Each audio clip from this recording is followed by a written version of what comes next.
আসসালামু আলাইকুম সবাইকে। ম্যাথের আড্ডার আরেকটি সেশনে আপনাদেরকে স্বাগতম। এই পর্বে আমরা একটা প্রবলেম সলভ করতে যাচ্ছি।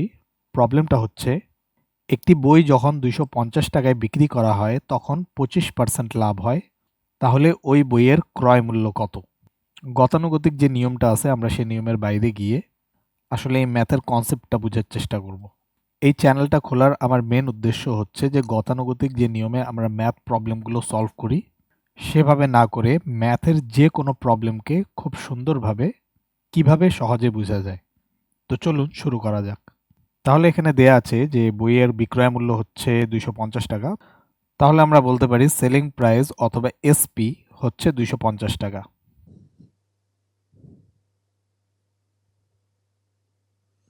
আর আমাদের প্রফিট হচ্ছে 25%।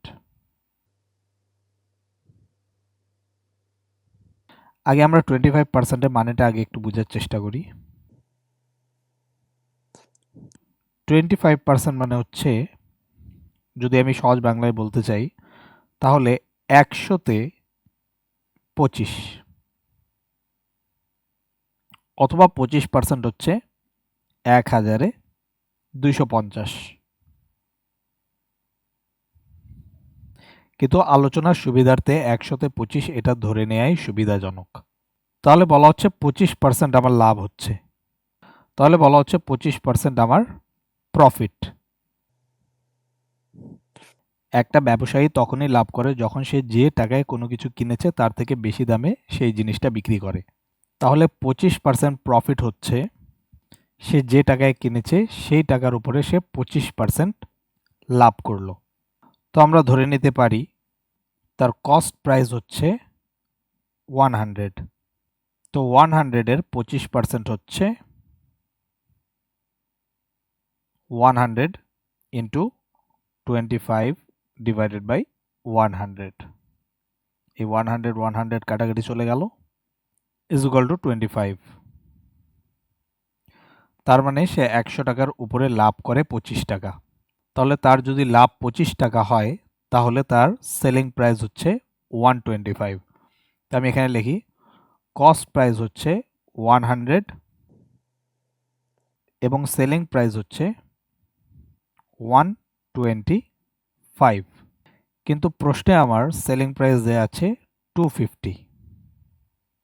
তাহলে আমরা কোনোভাবে এই সেলিং প্রাইসকে যদি 250 করে দিতে পারি তাহলে আমাদের কস্ট প্রাইসটা বের হয়ে যাবে। এখানে 125কে দেখলে আমরা ইজিলি বলতে পারি এর সাথে 2 গুণ করলেই আমরা 250 পেয়ে যাব। তাহলে আমরা বলতে পারি ইন্টু 2, তাহলে হয়ে গেল 250।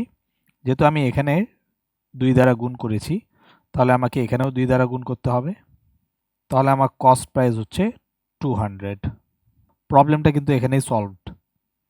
কিন্তু সবসময় প্রবলেমগুলো আপনার এত বেশি স্ট্রেট ফরওয়ার্ড থাকবে না। এখানে আমরা সিম্পল গেসের মাধ্যমে বলে দিতে পারলাম যে 125-এর সাথে 2 গুণ করলে আমরা পাবো 250। কিন্তু অনেক সময় প্রবলেমগুলো এত বেশি স্ট্রেট ফরওয়ার্ড থাকবে না, তখন গেসের মাধ্যমে আমরা এই জিনিসটা সলভ করতে পারবো না। তো আমরা কিভাবে ক্যালকুলেশনের মাধ্যমে এই জিনিসটা সলভ করতে পারি সেটা এখন আমরা দেখব।